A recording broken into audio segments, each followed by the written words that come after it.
Buenas tardes a todos y a todas. Da inicio el segundo segundo webinar que organizamos desde el Máster MEPIAR de Evaluación, Prevención e Intervención con Adolescentes en Riesgo de Violencia Filoparental, en el que es un máster organizado por la Universidad de Valencia. Esta es su tercera edición y os recordamos que las últimas plazas están previstas que finalicen el 15 de octubre. Es decir, podéis prescribiros hasta el 15 de octubre. Empezamos este segundo webinar agradeciendo en primer lugar a Okisam, que es la entidad que nos gestiona las cuestiones técnicas tan importantes para que se pueda desarrollar positivamente este seminario, a la Fundación Amigó, que colabora con el máster y con la universidad a través de la Cátedra Luis Amigó, y a la Universidad de Valencia, que permite esta formación especializada. Bien, el seminario de hoy es sobre violencia filoparental. Violencia filoparental es uno de los delitos, una de las situaciones que se están produciendo o que se empezaron a visibilizar a partir del año 2004, con cuentagotas en un primer momento. Desde la Fiscalía de Menores se empezaron a detectar estos casos y, bueno, pues los índices año tras año han ido creciendo de una manera abrumadora. El perfil del adolescente que es violento o que ejerce conductas agresivas con sus padres es un perfil bastante desconocido porque hay poquísimos datos, porque la investigación todavía no está bien desarrollada. Hay muy poca investigación y la poca investigación que hay, pues lógicamente todavía está en plazo de verificación y demás. Decir además que el objetivo un poco de este webinar nos planteamos, atendiendo un poco a la investigación obsoleta de estos datos y demás, ofreceros una visión profesionalizada sobre la violencia filoparental. Vuelvo a reiterar que la violencia filoparental hay muy pocos datos y que estos, pues lógicamente, carecen de un bagaje profesional como tal. Entonces, en este sentido, nos planteamos desde el Máster MEPIAR ofrecer una formación personalizada, ofrecer una formación adecuada a la problemática actual y, en cierta medida, pues garantizar de algún modo que la intervención sea de éxito. Por tanto, los objetivos de este webinar, por un lado, sería conocer el perfil y la problemática de los adolescentes que son sujetos o agentes de violencia filoparental, introducirnos profesionalmente en la violencia filoparental, conocer las estrategias de intervención o los programas que se desarrollan para atender este colectivo y después, por último, introducirnos en los rasgos definitorios del programa de violencia filoparental que fue planificado y desarrollado desde la Colonia San Vicente Ferrer, que es un centro de reeducación de menores de Valencia, vinculado dependiente de la Consellería de Justicia y Administraciones Públicas.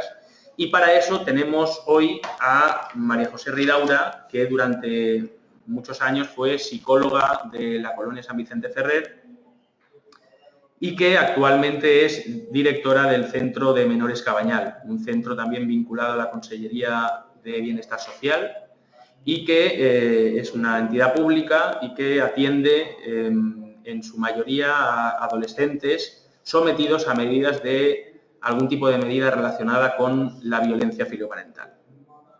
María José Ridaura es máster en Psicología Clínica, de orientación cognitivo-conductual y desde hace más de 12 años se dedica al trabajo con jóvenes y adolescentes infractores en situación de riesgo.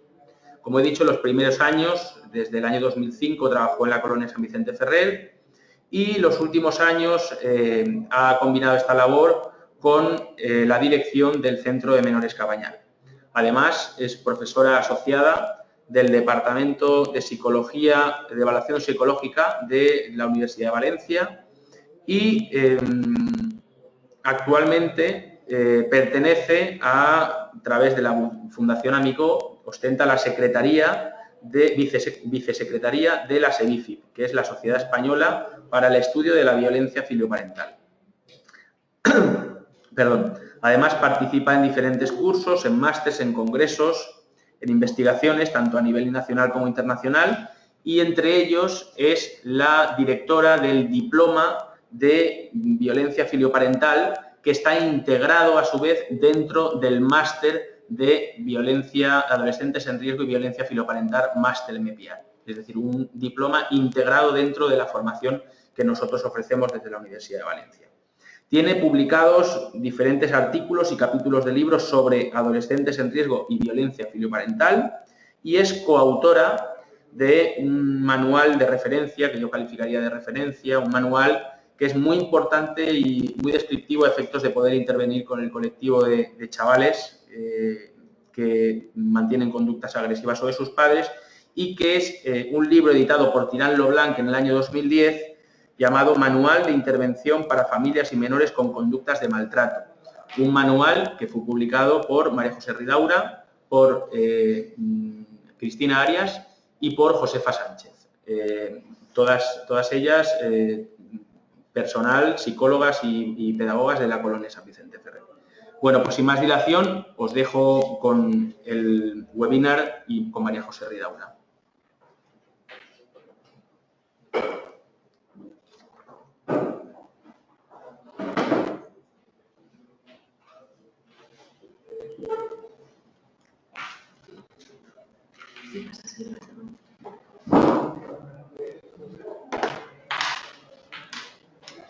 Bueno, pues buenos días a todas y a todos y bienvenidos y bienvenidas a este seminario sobre violencia filioparental. Como decía José Javier, el objetivo fundamental del seminario es, en un breve periodo de tiempo, realizar una aproximación al fenómeno de la violencia filioparental y conocer pues, algunas peculiaridades y características de este fenómeno que cada vez está más en auge y que bueno, se ha convertido en un fenómeno social preocupante.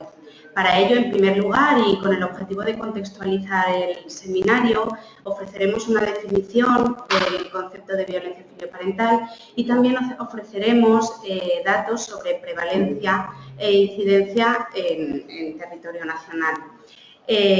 A continuación hablaremos de la violencia filioparental desde una perspectiva ambientalista y después hablaremos de algunas características tanto de los chicos que agreden a sus padres como de los padres que son víctimas de estas agresiones. Por último, y de manera muy breve, hablaremos de cuál es nuestra hipótesis explicativa sobre la violencia filioparental, que posteriormente guía nuestra intervención, y finalizaremos este seminario con unas pequeñas conclusiones a modo de reflexión. Bueno,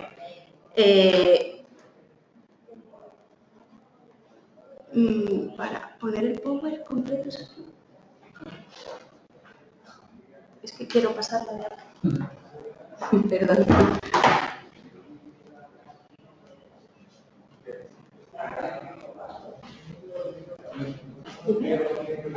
Que quiero pasar las diapositivas. Ah, sí. Perdón.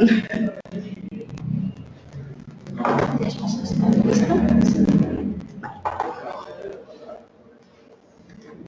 Vale.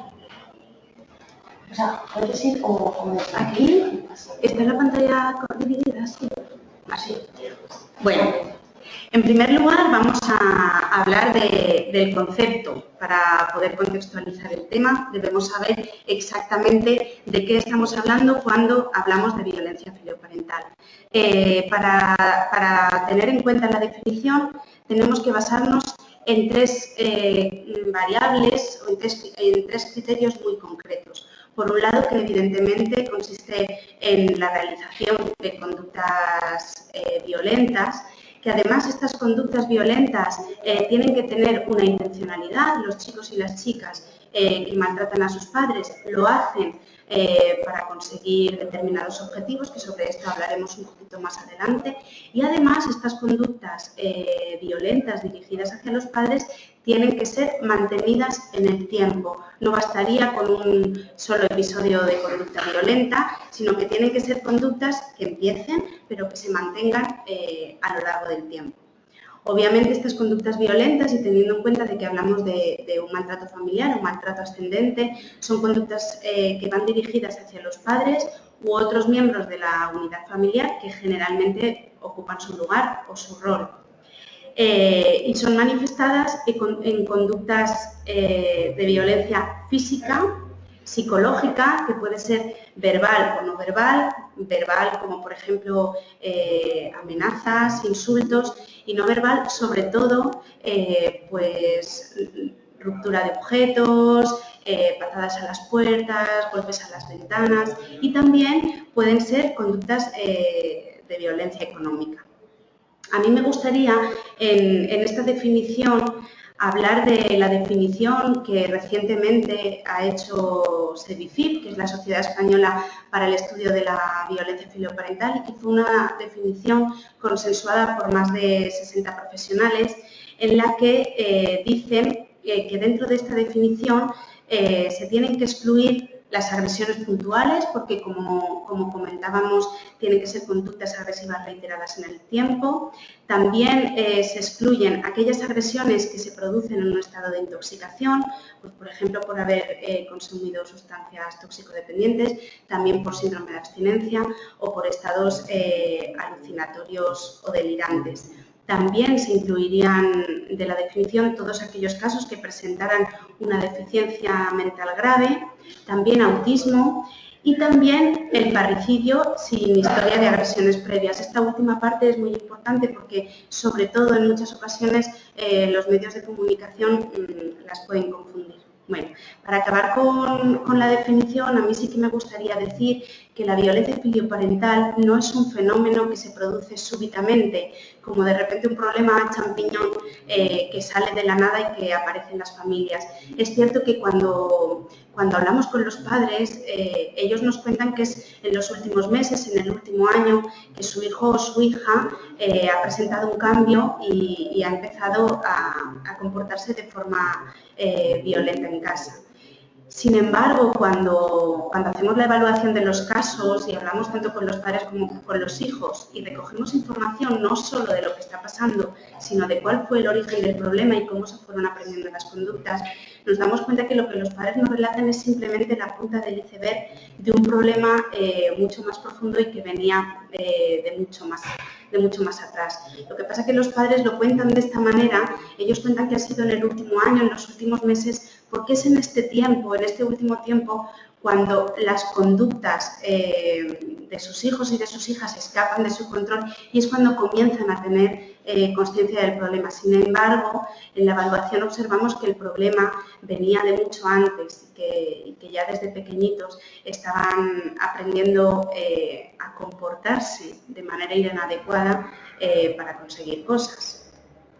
Bueno, ya definido el concepto, a continuación vamos a dar unos datos sobre prevalencia e incidencia de la violencia filioparental y estos datos nos pueden ayudar a responder a la pregunta de si en realidad la violencia ascendente es un fenómeno nuevo o son conductas que han existido siempre.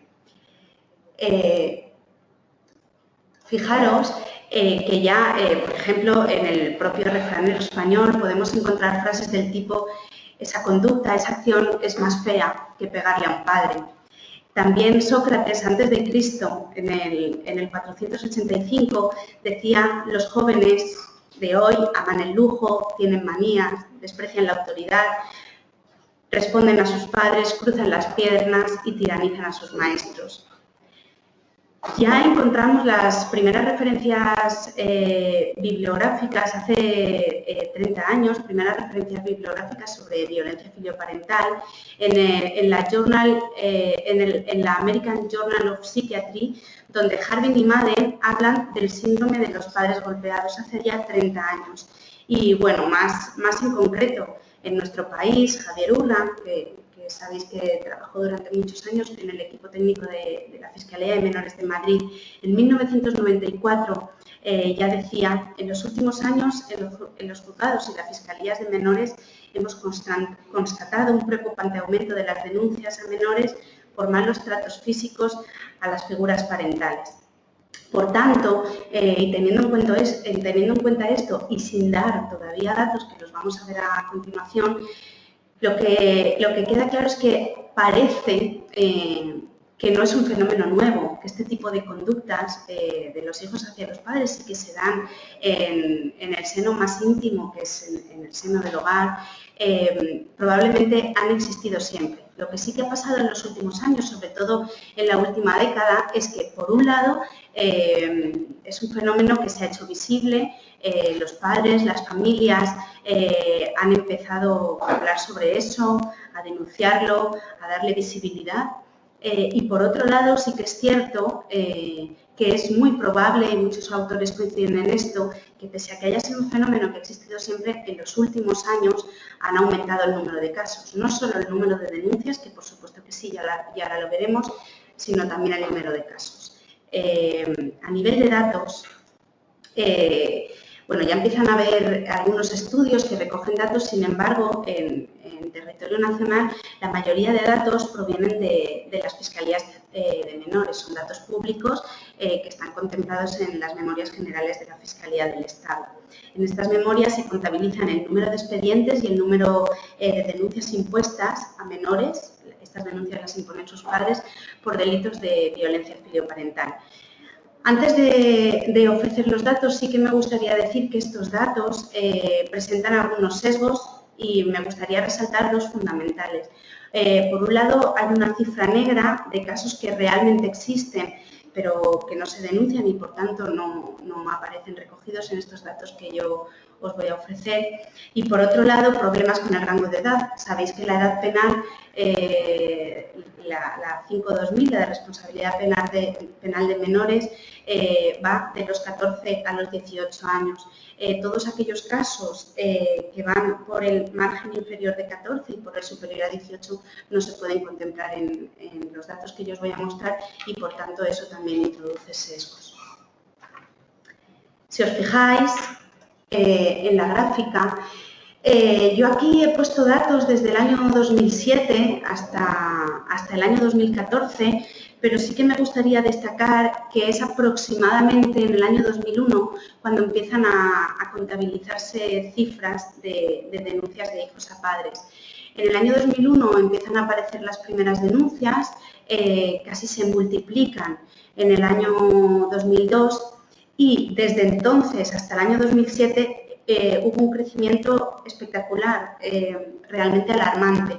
Fijaros que en el año 2007 fueron 2.683 expedientes los que se tramitaron, pero como podéis comprobar en la gráfica, lejos de estabilizarse o reducirse, a lo largo de los años, un montón de años después, ha seguido aumentando. Encontramos dos picos, uno en el año 2009 y otro en el año 2011, pero sin embargo es verdad que a partir del 2012 se redujo un poquito, pues en 2011 fueron 5.377 y el año pasado fueron 4.753.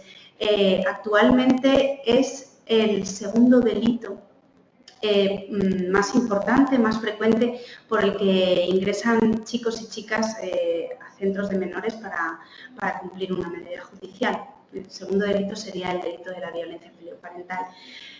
Luego, desde el año 2001 hasta la actualidad, ha sido un fenómeno cada vez más visible y han aumentado cada vez más el número de denuncias y destacar también que a lo largo de esta década han aumentado también el número de recursos. Desde los juzgados y las fiscalías de menores llevan años reivindicando a las administraciones públicas que se creen recursos específicos para atender casos de violencia filioparental, recursos específicos, sobre todo en la Comunidad Valenciana, de convivencia en grupo educativo. En este seminario no nos va a dar tiempo a hablar sobre eso, sí que es verdad que en el MEPIAR, en el Diploma de Violencia Filioparental, se hablará en más profundidad. Es una medida que generalmente, sobre todo en la Comunidad Valenciana, se asocia a chicos y chicas que agreden a sus padres. Se les suele poner una medida de convivencia en grupo educativo. Como os decía, han aumentado el número de casos. ha aumentado el número de denuncias y también a lo largo de esta década han aumentado el número de recursos. Yo trabajo con los amigonianos, terciarios capuchinos y en la Fundación Amigó, que son colaboradores del máster MEPIAR.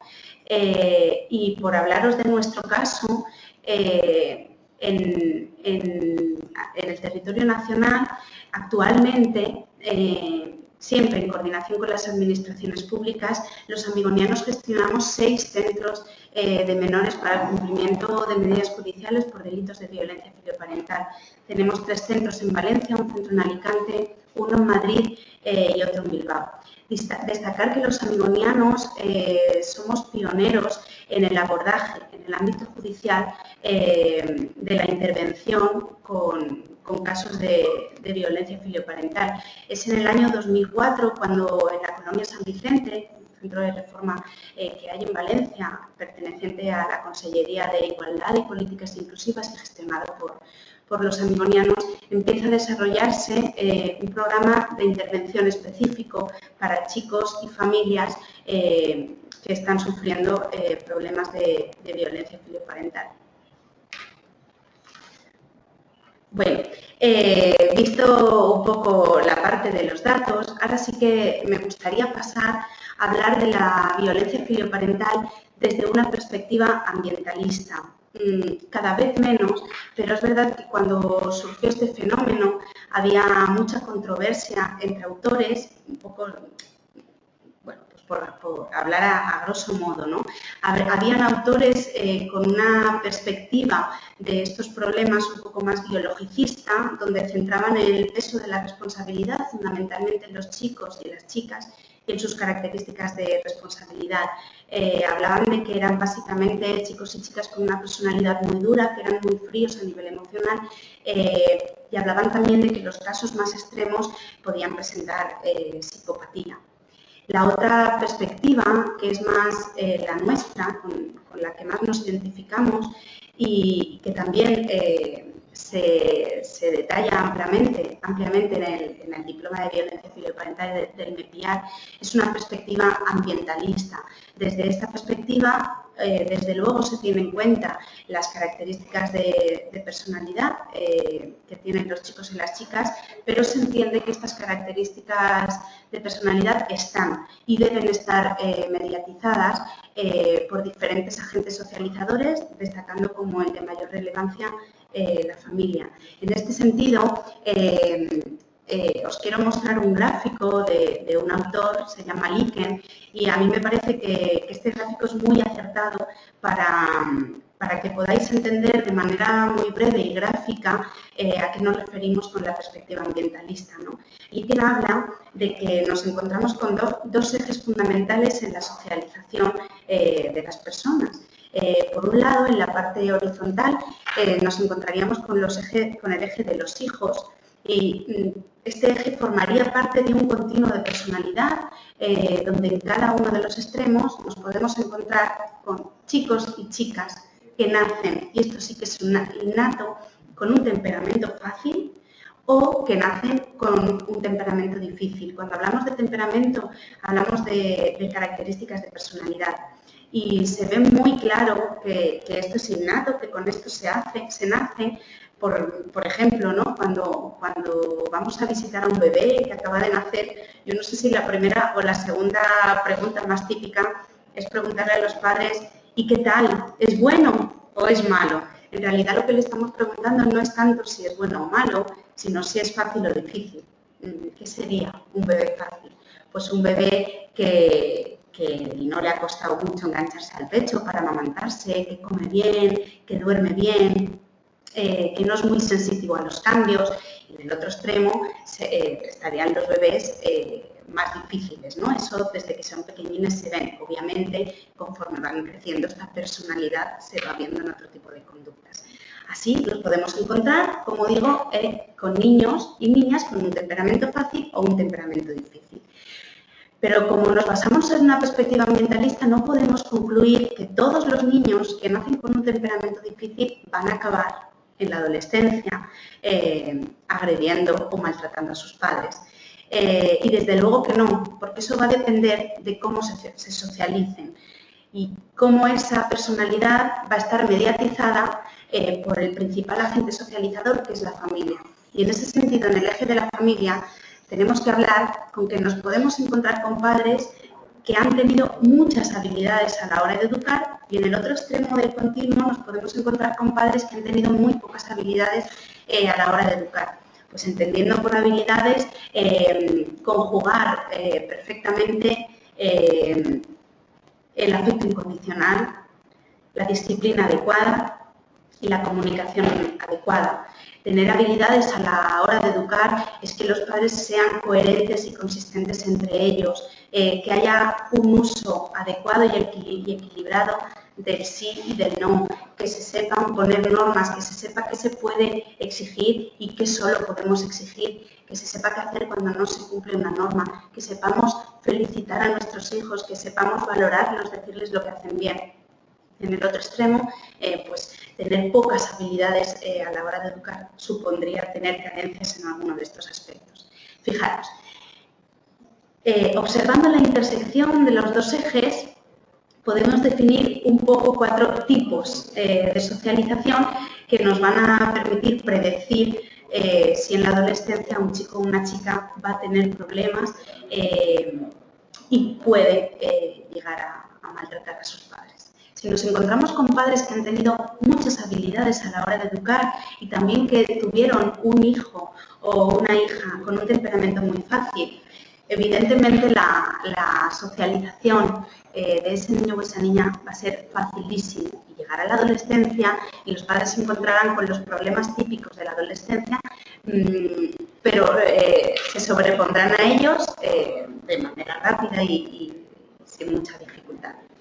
Si nos encontramos con padres que tienen muchas habilidades a la hora de educar, pero con hijos que tienen un temperamento más difícil, pues la socialización de ese niño va a costar más trabajo, pero finalmente el niño o la niña, con mucho esfuerzo, saldrá adelante y se socializará correctamente pese a tener un temperamento difícil o complicado. Si nos encontramos con padres que han tenido pocas habilidades a la hora de educar y niños o niñas con un temperamento fácil, pues mirad, algunos de estos chicos y chicas pueden acabar, de hecho en los centros en los que trabajamos hemos podido observar casos así, pueden acabar agrediendo a sus padres, pero no es lo más probable. Sobre todo en aquellos niños que, pese a que sus padres han tenido unas pautas de crianza inadecuadas, ellos son muy resilientes. Entonces, costará mucho trabajo que ese niño salga adelante, pero habrá una proporción muy alta que salga adelante. Y por último, si nos encontramos con padres que han tenido pocas habilidades a la hora de educar y sus hijos o sus hijas nacieron con un temperamento difícil, pues ahí sí que aumenta mucho el riesgo o la probabilidad de que puedan presentar conductas disruptivas, desadaptativas, incluso maltratar a sus padres en algún momento. Bueno, de esto se hablará más profundamente, pero me parecía que era importante en este seminario por contextualizar y también por ofreceros nuestra perspectiva para después poder ubicar la hipótesis explicativa del problema y también la intervención, hablar de esta perspectiva, ¿no?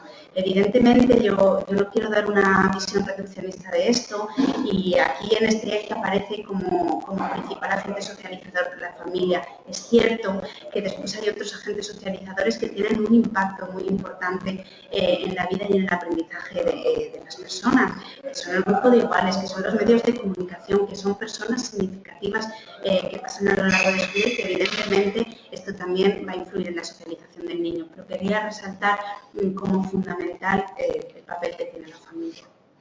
Bueno, a continuación, y también de manera muy breve y solo a nivel orientativo, vamos a ofrecer algunos datos que nos hacen ver hacia dónde va el perfil de los chicos y de las familias que sufren este problema de violencia ascendente. En España todavía existen muy pocos estudios descriptivos con muestra nacional, y los estudios que existen, que los hay y cada vez hay más, ofrecen todavía muchas dudas metodológicas y dificultades comparativas entre los estudios. Esto impide que se pueda establecer un perfil descriptivo exclusivo y concreto de las personas implicadas en la violencia filioparental, que son los padres y las madres y los hijos y las hijas. Pese a todo, os voy a ofrecer algunos datos orientativos en los que hay un mayor consenso entre los autores y los investigadores. Mirad, una de las variables que más se ha estudiado en los hijos es la variable del sexo. Al principio, hace una década, sí que se hablaba más de que había una mayor prevalencia en chicos que en chicas. Incluso hoy en día, si cogemos muestra clínica o muestra judicial, todavía, aunque cada vez los porcentajes están más cercanos, todavía podemos encontrar una mayor prevalencia en chicos. Sin embargo, los estudios más recientes apuntan a que ya se está equiparando y que es un problema que se da en ambos sexos, casi al 50%. La edad ha sido otra de las variables muy estudiadas y ha sido una variable en la que ha habido mucha controversia entre autores porque los rangos empleados, los rangos de edad empleados en los estudios son muy variables. Si bien es cierto es que la mayoría de los autores coinciden en que el rango más predominante sería entre los 13 y los 17 años y sitúan la media aproximadamente en los 16. Desde los amigonianos, en los 6 centros que tenemos a nivel nacional, con una muestra de 266, hicimos un estudio también para evaluar esta variable y la verdad es que nuestras conclusiones son bastante concordantes con esta franja de edad de entre 13 y 17 años, con el mayor punto de prevalencia en los 16. También hay que destacar la diferencia entre sexos en cuanto al tipo de violencia que ejercen hacia sus padres.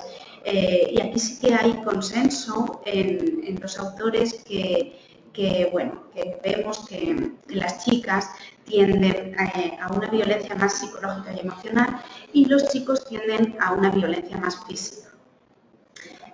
Por otro lado, otra de las variables estudiadas y que además a mí me parece que es fundamental es a nivel escolar, la trayectoria escolar. Muchos autores coinciden en que hay un bajo rendimiento académico o un rendimiento irregular de los chicos y de las chicas que agreden a sus padres. Sin embargo, y este dato es muy importante porque también en nuestros centros lo vemos así, en un estudio reciente que se hizo en 2010 de Rechea y Calvo, observaron que los chicos que presentan violencia filioparental tienen un rendimiento mejor que otros menores infractores que cometen otros delitos, pero sin embargo es un rendimiento peor, inferior o más irregular al de la población general. Que además muchos de estos chicos y de estas chicas, no todos, pero muchos sí, cada vez más, han presentado problemas de conducta en clase, o bien dirigida hacia compañeros o dirigida hacia profesores. Y este dato es muy importante y en un estudio que se hizo recientemente de González Álvarez en 2011, dice que en su muestra, el 60% de su muestra, habían sido víctimas de agresiones por parte de otros, bien en el ámbito familiar, bien en el contexto social o bien en el ámbito escolar. Hay una alta correlación y en los casos que ingresan en nuestros centros lo vemos entre maltratar a tus padres y haber sido a su vez víctima de bullying en el colegio. Otra variable muy estudiada ha sido la variable de consumo y todos los autores coinciden en que hay una correlación muy alta entre el consumo de drogas y la violencia filioparental. Los menores que ejercen violencia filioparental sobre sus padres en la mayoría de estudios obtienen porcentajes superiores respecto al consumo en comparación con la población general.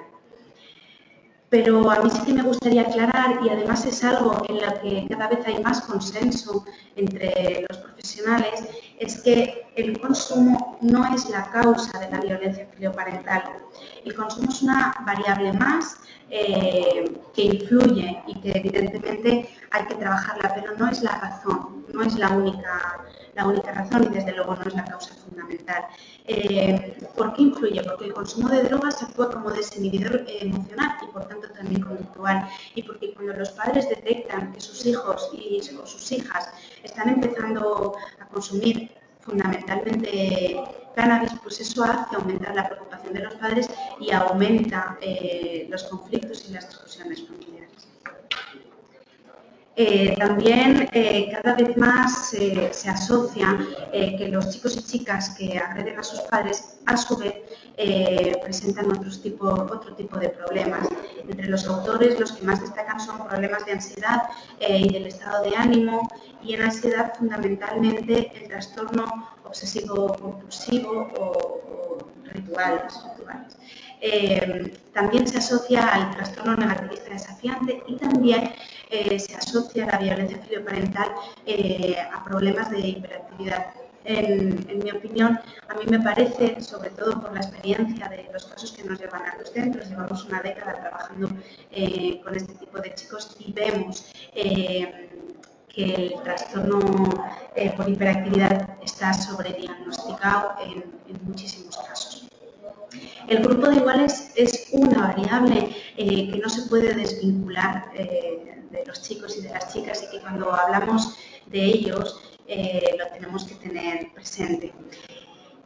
Bueno, hay varios estudios que apuntan a esto. El más reciente es el de Calvete, en 2011, con el que estamos completamente de acuerdo, y que dice que los chicos y chicas que ejercen violencia filioparental se relacionan en mayor medida con amigos antisociales o conductas de riesgo que los chicos y chicas que no presentan violencia filioparental.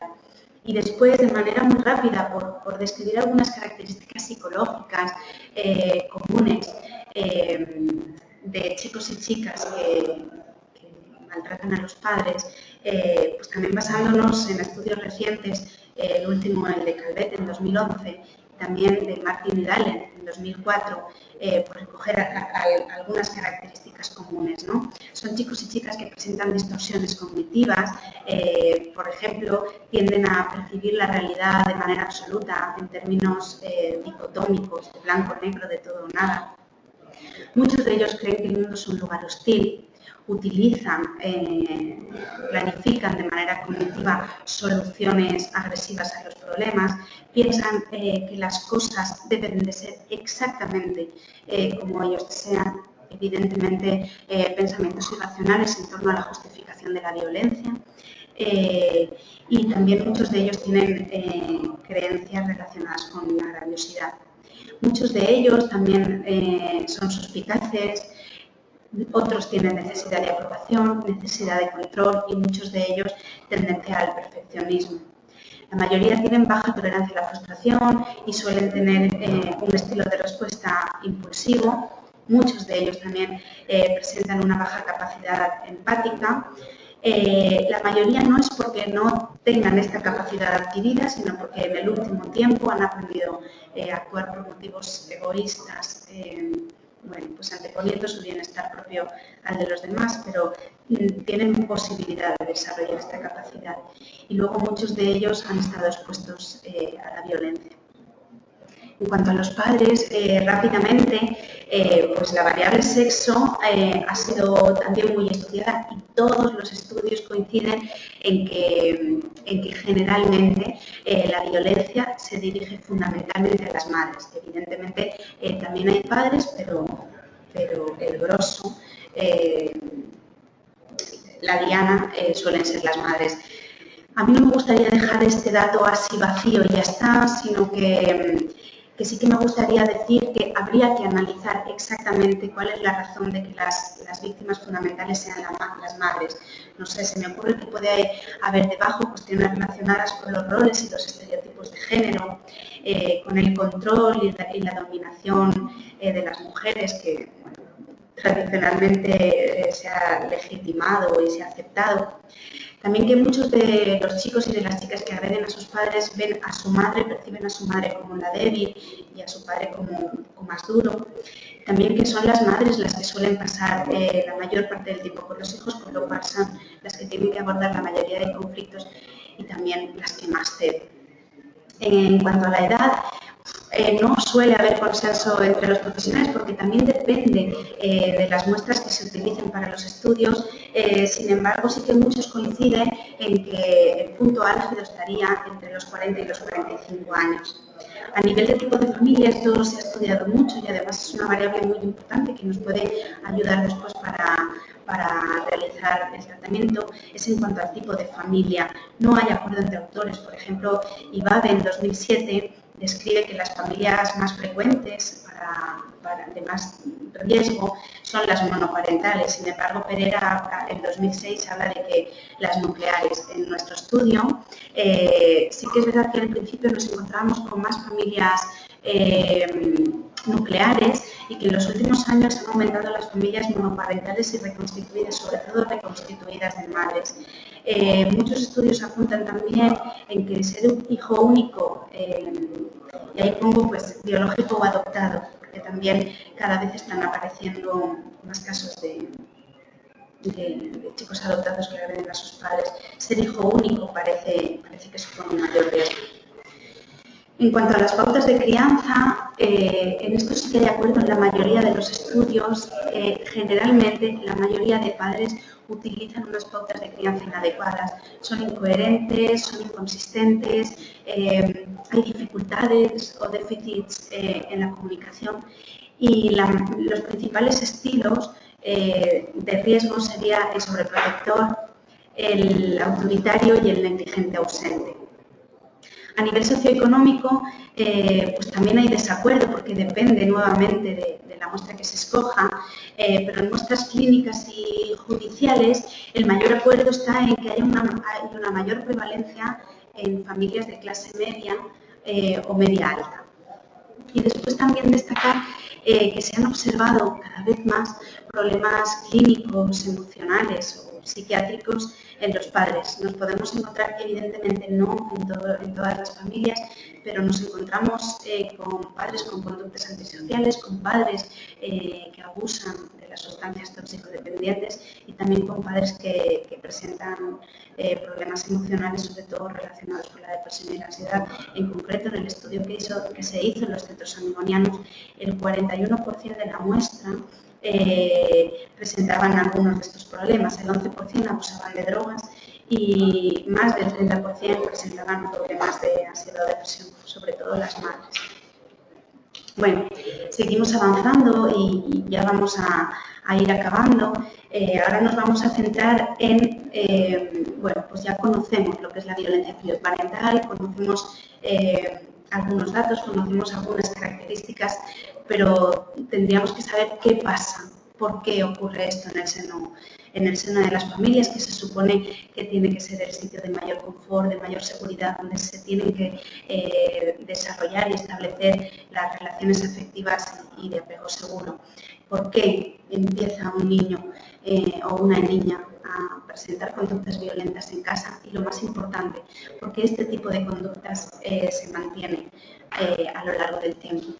Mirad, para hablaros de la hipótesis explicativa del problema, comentaros que nosotras nos basamos, por un lado, en un modelo teórico, en nuestro caso el modelo cognitivo-conductual, y por otro lado nos basamos en toda nuestra experiencia a lo largo de una década en el trabajo con estos chicos, con las chicas y con sus familias.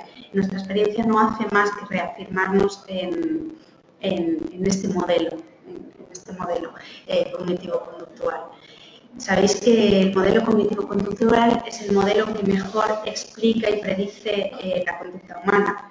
Este modelo lo que dice es que el ser humano nace sin ninguna experiencia previa, pero con muchísima capacidad para aprender. En función de lo que vivamos, vamos a aprender a comportarnos de una manera u otra. Así, este modelo entiende que la mayoría de conductas son aprendidas Entonces, la mala noticia es que se pueden aprender conductas negativas. Cuando hablo de conductas, me refiero a una conducta tridimensional, lo que se piensa, lo que se siente y lo que se hace.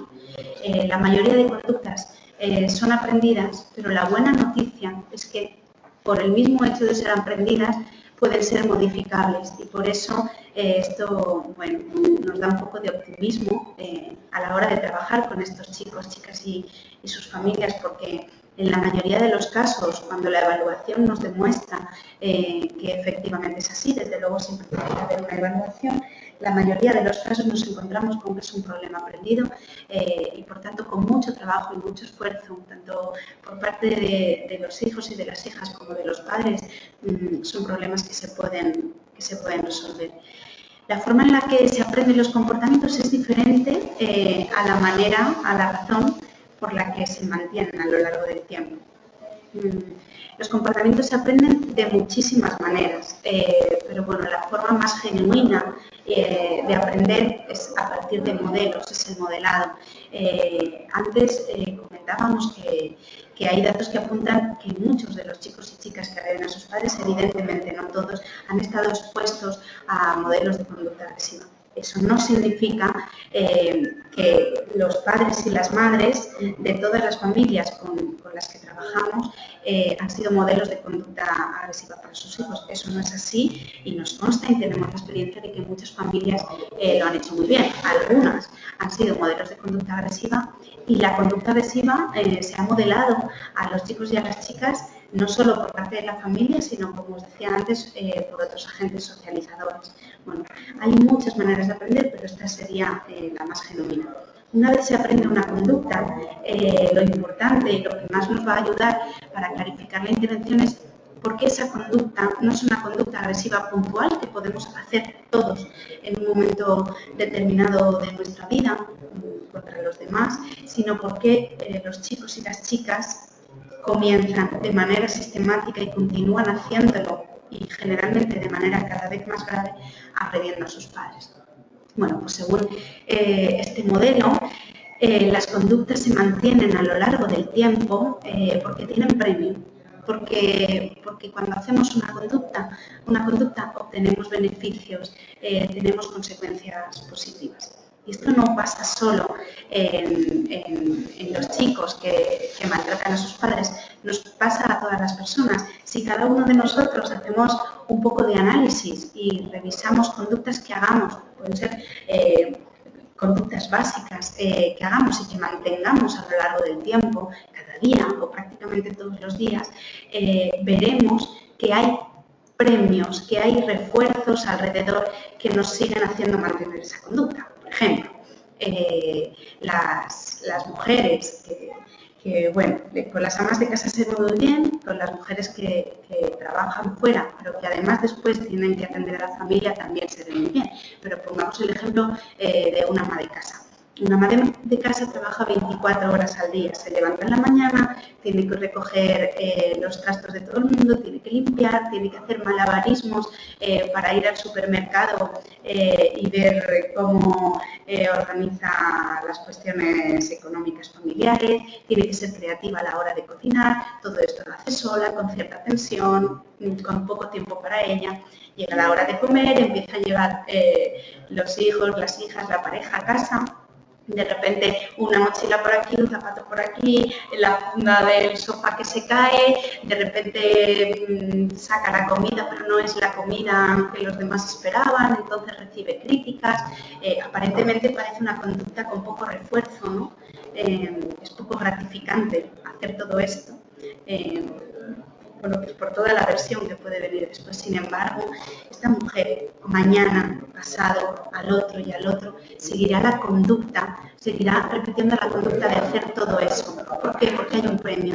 En este caso el premio es generalmente interno y es que tiene la sensación interna de que hace lo que debe de hacer, que se está comportando de acuerdo con su rol de madre, de pareja, de mujer. Eso hace lamentablemente, pero eso hace que mantenga su conducta a lo largo del tiempo. En el caso de otras conductas, nos podemos encontrar con que se mantenga por cosas externas, en este caso es un ejemplo de algo interno, ¿no? De un premio interno. Hacer lo que debo de hacer, sentir que soy responsable. Otras veces los mantenedores son cosas externas, por ejemplo, cosas materiales, pues cobrar al final del mes, por eso mantenemos la conducta de ir a trabajar cada día, que a un niño o a una niña le compren la moto, que le compren unas zapatillas que quiera. También hay premios externos relacionados con la atención, el refuerzo social, el que los demás me valoren por eso que hago. Si es bueno es estupendo, pero si me valoran por eso que hago mal, aumentará las probabilidades de seguir haciéndolo. Y luego muchas conductas también se mantienen por otro premio que bueno, nosotros llamamos refuerzo negativo, pero al final es alivio, ¿no? Cuando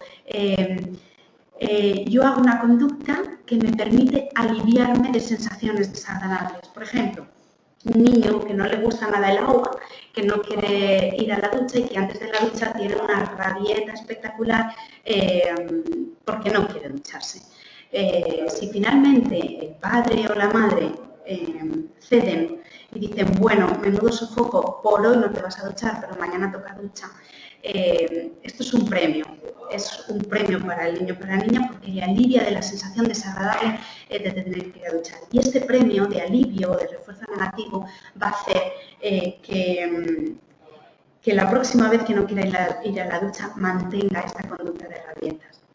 En el caso de la violencia filioparental, los niños que maltratan a sus padres obtienen beneficios con esas conductas agresivas. A veces hay un beneficio interno con esta sensación interna de poder y de control que experimentan y que es muy gratificante para ellos. Otras veces el premio es pues aliviarse de tener que hacer cosas como, por ejemplo, dejar de cumplir normas, dejar de tener que cumplir con algunas obligaciones familiares. Otras veces hay refuerzo externo material, pues tienen conductas agresivas y finalmente logran que sus padres les den los 50 euros, que les compren la moto. Luego, en muchas ocasiones también hay refuerzo social y a veces también se alivian de estados emocionales negativos. Llegan cargados de una discusión con la pareja, de escuela. Imaginaros los casos que os decía antes de chicos que han sufrido acoso escolar, ¿no? Llegan con mucha tensión a casa y el comportarse de manera agresiva funciona como un alivio, como un refuerzo negativo porque les quita esta sensación desagradable de tensión. En cada caso hay que evaluar las variables mantenedoras porque es ahí en lo que tendrá que incidir la intervención. Bueno, un poco partiendo de toda esta hipótesis explicativa, yo creo que ha quedado claro que el problema de la violencia filioparental es un problema bidireccional que tiene por lo menos dos partes, los padres y los hijos y las hijas, y que las dos partes son responsables, que no culpables, tanto en el origen del problema como en el mantenimiento y, por supuesto, en la resolución del mismo. Es muy importante matizar que son responsables y no culpables porque, bueno, nosotras que hemos trabajado con muchas familias, nos consta que los padres y las madres que están sufriendo este problema quieren a sus hijos y a sus hijas infinito y que todo lo que han hecho lo han hecho con la mejor intención. Sin embargo, tienen que ser conscientes que en algunas cosas están reforzando las conductas negativas o agresivas de sus hijos y es importante que eso lo cambien. Por ello, partiendo de la base de que hay que trabajar con las dos partes, Josefa Sánchez, compañera psicóloga de la Colonia San Vicente, Cristina Arias, la pedagoga, y yo desarrollamos desde el año 2004 en la Colonia San Vicente Ferrer un programa de intervención específico que después se ha ido desarrollando al resto de centros que gestionan los sanjuanianos. Como os decía Jota, ahora mismo dirijo el Centro de Menores Cabañal, que pertenece a la Consellería de Igualdad y Políticas Inclusivas que gestiona la Fundación Amigo, y también se trabaja con este protocolo de intervención. Solo os lo voy a nombrar, pero sí que me gustaría deciros que este protocolo de intervención forma parte del temario del diploma de violencia filioparental del MEPIAR y que ahí se aborda bloque por bloque, fase por fase, sesión por sesión. En este modelo de intervención trabajamos con 4 fases de intervención, una fase de evaluación, fase de hipótesis explicativa del problema, fase de intervención y fase de seguimiento. Y en estas cuatro fases se trabaja de manera simultánea en 5 bloques de intervención. Trabajamos con los chicos y con las chicas en sesiones individuales, trabajamos con los padres en sesiones individuales también, hacemos sesiones conjuntas de padres con hijos, trabajamos con los chicos que maltratan a sus padres en grupo y también trabajamos con los padres en grupo a través de escuelas de padres. Os dejo ahí simplemente el planteamiento de la intervención porque bueno, no era objetivo de este seminario hablar de esto, pero ya os digo que en el MEPIAR profundizaremos más en estos aspectos. Quiero ir acabando ya porque quiero poder atender a todas vuestras preguntas, pero no me gustaría acabar sin hablar de unas breves conclusiones que nos inviten un poquito a la reflexión y también a tener algunas cosas presentes. Como os ha comentado José Javier y yo misma, trabajo en la intervención terciaria, trabajo cuando los problemas ya se han dado, cuando ya nos encontramos con los chicos y las chicas sufriendo y sus familias también. Y estoy feliz de trabajar en este contexto y además creo que en este contexto estamos pudiendo ayudar a muchas familias y a muchos chicos y chicas. Sin embargo, me preocupa el hecho de que en los últimos años se haya judicializado tanto un problema así. Yo creo que tienen que pasar por el ámbito judicial los casos que realmente ya no se puedan abordar de otra manera, pero me parece fundamental dedicar esfuerzos, destinar profesionales, destinar recursos a trabajar la prevención. Es muy importante hacer prevención comunitaria, hacer prevención en las escuelas, hacer prevención a nivel familiar, en las familias, sensibilizar a los padres, hacer prevención en los chicos y en las chicas para evitar que se den este tipo de problemas que tanto dañan a las dos partes y evitar que con 13, 14, 15, 16 los chicos acaben maltratando a sus padres. Lo que os comentaba, hay una necesidad de trabajar tanto con los padres como los hijos. Es muy complicado que se puedan realizar cambios solo trabajando con una de las partes. Destacar también la importancia de estudios descriptivos para conocer características sociodemográficas y clínicas de padres y de chicos, como algunos de los que yo os he mostrado, pero como os decía, todavía hay muy pocos estudios y hay contradicciones en torno a los resultados de los mismos que dificulta que se puedan extraer conclusiones consistentes y generalizadas. Por eso los profesionales tenemos que tener en cuenta esto y seguir investigando para poder seguir ayudando a todas estas familias. También es muy importante, cada vez hay más programas de intervención, uno es el nuestro que os acabo de comentar, pero hay otros programas que se están desarrollando en España, también en Europa e incluso a nivel mundial, pero no son muchos y además todavía hace falta hacer estudios longitudinales para comprobar que realmente son programas eficaces, ¿no? Hace falta estudiar sobre esto y evaluarlo, ver si vamos por el buen camino y ver qué podemos mejorar. Y me gustaría acabar hablando de la necesidad y de la importancia de la formación y de la especialización de profesionales en este campo para poder intervenir y diseñar nuevos programas de intervención y para seguir haciendo nuestro trabajo lo mejor que podemos, porque es responsabilidad de los profesionales seguir ayudando a las familias y a los chicos y chicas que sufren este problema y es nuestra responsabilidad hacerlo con rigor y con eficacia. Mirad, cuando nos encontramos con los primeros casos de violencia filioparental, los profesionales tuvimos que ir dando respuestas sobre la marcha. Ha sido años después cuando se ha empezado a estudiar el fenómeno y cuando se han empezado a diseñar programas más estructurados. Así que todavía nos queda mucho por hacer, muchas incógnitas por resolver y es un problema muy complejo que requiere de respuestas complejas y que por tanto requiere de profesionales especializados. En ese sentido, yo animo a todas y a todos que estéis viendo este seminario para que para que, bueno, echéis un vistazo a los contenidos que se ofrecen en la parte del diploma de violencia filioparental del MEPIAR, porque es una posibilidad de formación y de tomar una especialidad para poder seguir ayudando a las familias. Os recuerdo simplemente, como os decía José Javier, que el plazo de inscripción finaliza el próximo día 15 de octubre, que os animo a participar y que, bueno, que estoy... Me dicen Jota, que os diga la web del MEPIAR, que es www.mepiar.com. Y bueno, yo ahora estoy dispuesta a recibir todas vuestras preguntas y a contestarlas. Para mí es un tema apasionante y ojalá para todos y todas los que me habéis escuchado sea así también. Muchísimas gracias. ¿Las leo? Sí. Bueno, aquí se plantea una pregunta que es: ¿consideras que es necesaria la formación específica de los profesionales para dar respuesta a esta problemática? Yo creo que esta pregunta la acabo de responder. Sí, es un problema complejo que requiere de respuestas complejas.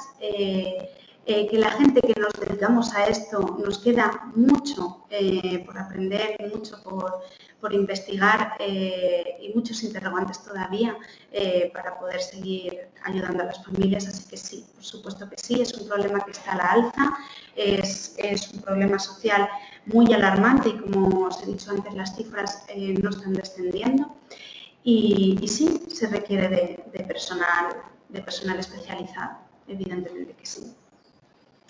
Me preguntáis también qué conocimientes adquirirían los alumnos en el módulo de violencia filioparental del MEPIAR.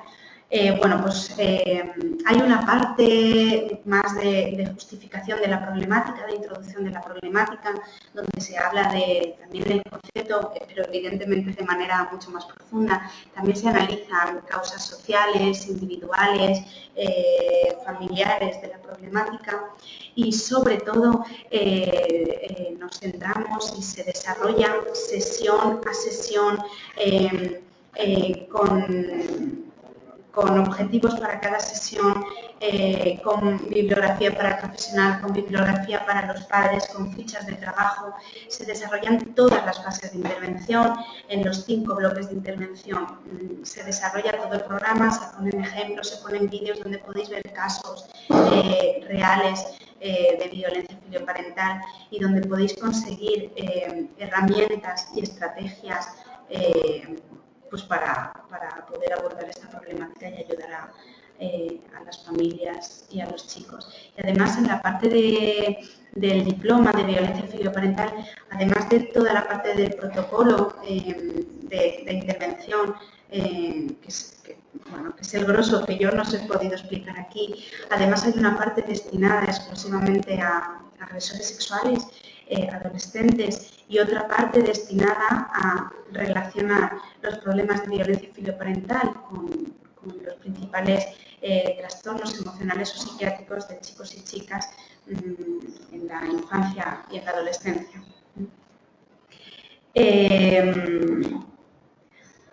Bueno, otra de las preguntas que se hacen es a nivel de investigación, hacia dónde apuntan las investigaciones en el ámbito de la violencia filioparental.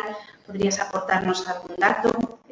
Bueno, pues los estudios más recientes son sobre todo descriptivos, que los he comentado ahora, sobre características de padres e hijos, pero hacen falta estudios que demuestren la eficacia de los programas. De esto hay muy poco y lo que hay no siempre se hace de manera sistematizada, porque generalmente lo solemos hacer las propias personas que estamos aplicando los programas y a veces se pierde mucha muestra y a veces simplemente no da la vida. Entonces hay que hacer estudios con rigor, que nos digan si los profesionales vamos bien o no.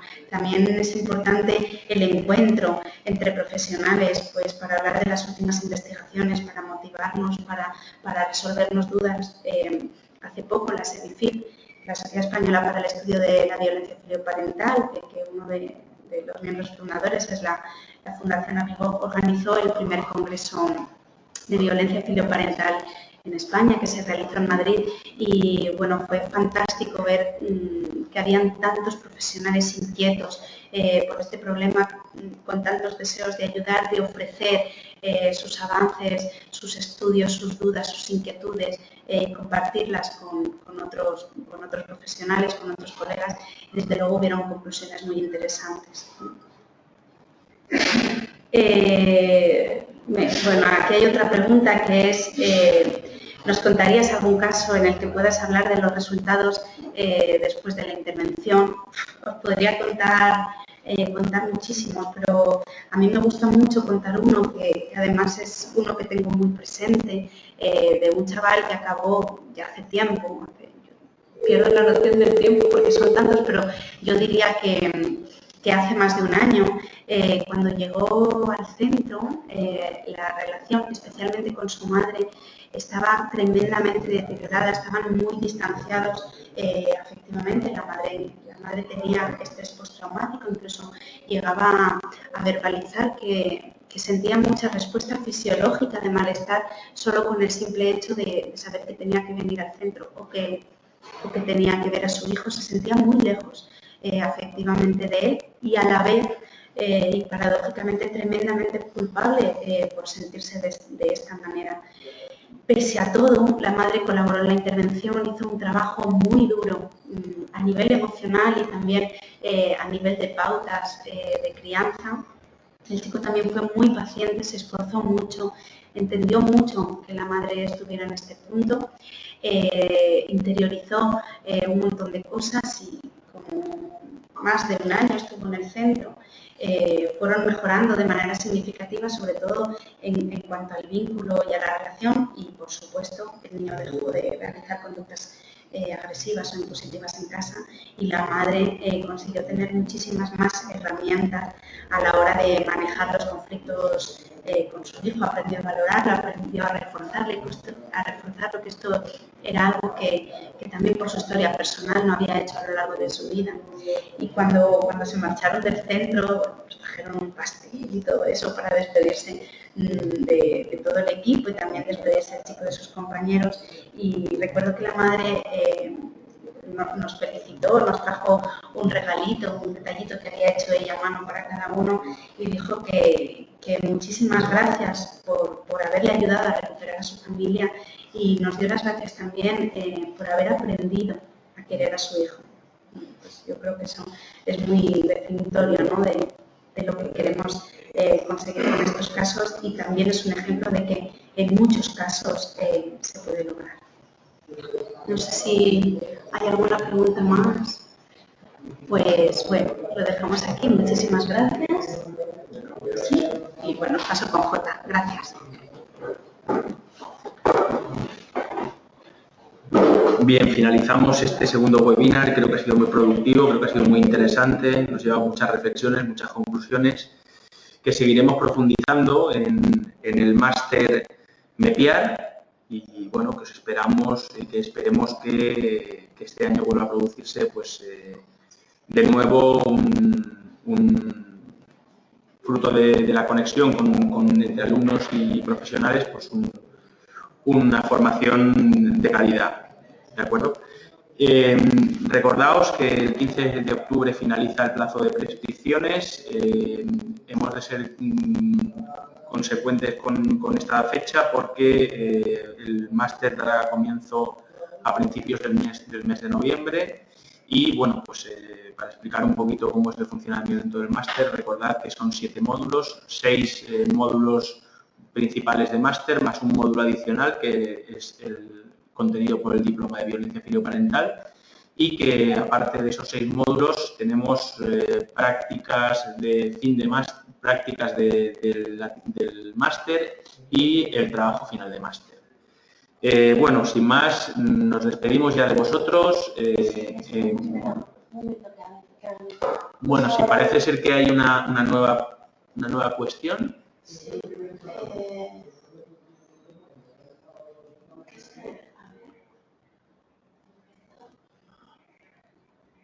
Vale, es que... Vale, sí. Bien. La cuestión que plantea un asistente dice, me gustaría saber qué es el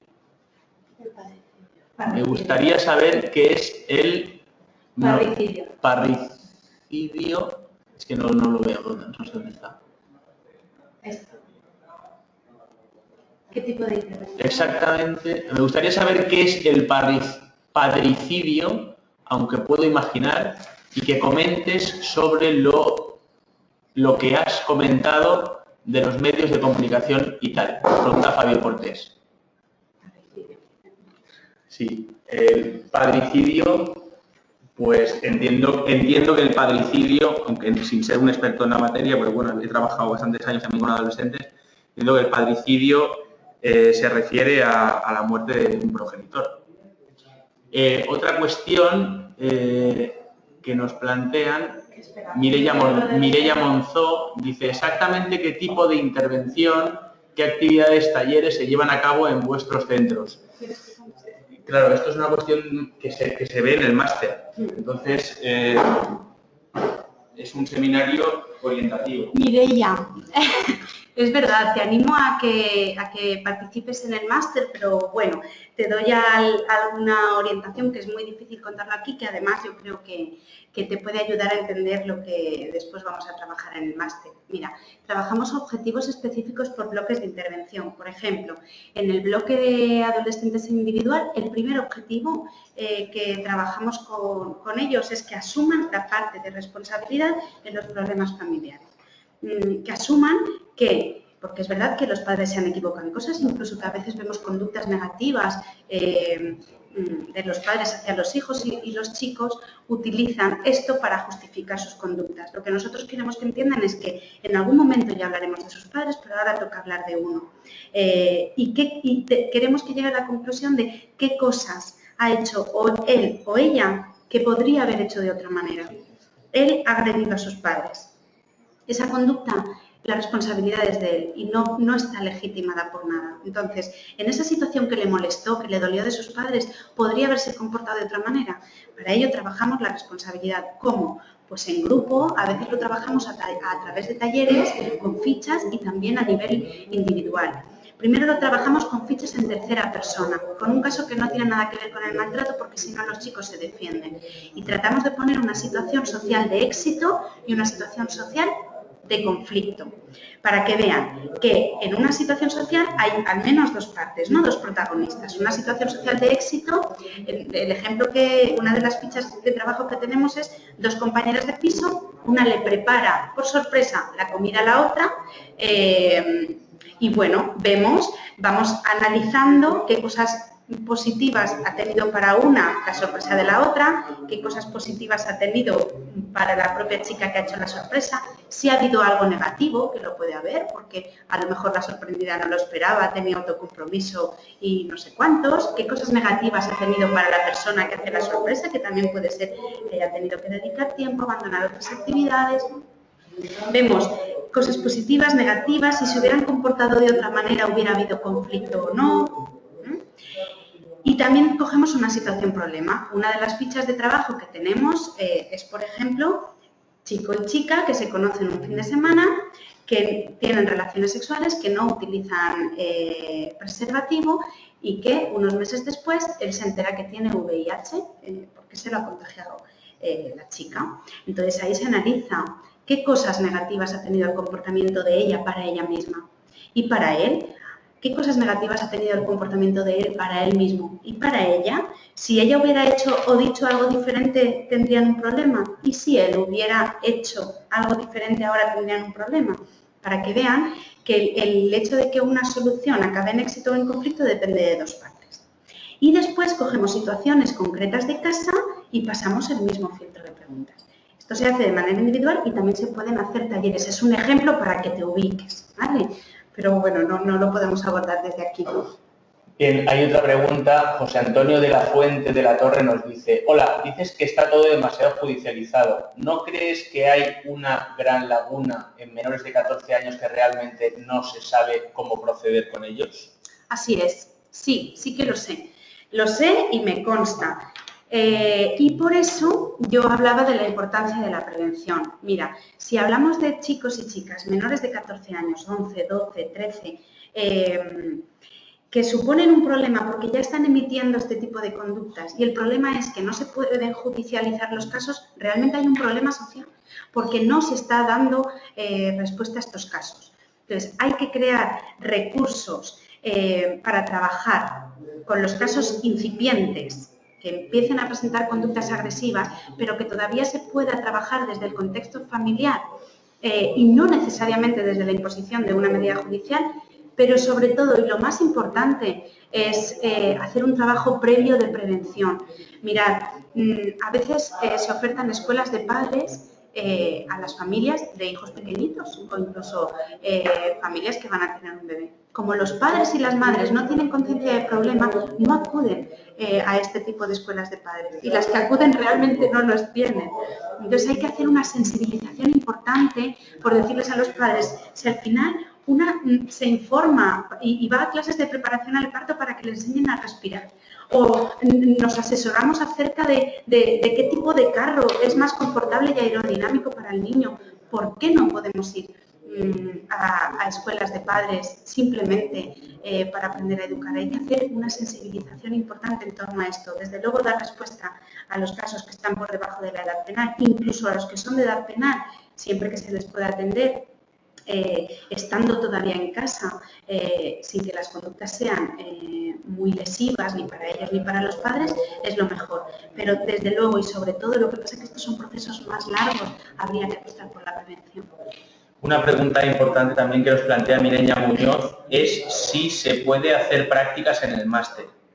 Desde luego que sí, desde luego que sí. En el máster, en la página www.mepiar.com viene toda la información al respecto. Sí que se pueden hacer prácticas y te diré que algunos de los centros en los que se puede hacer prácticas son la Colonia San Vicente, que ya te digo que es centro pionero en el abordaje de este tipo de problemas, y también el Centro de Menores Cabañal, que es el que dirijo yo y que es específico para casos de violencia filioparental.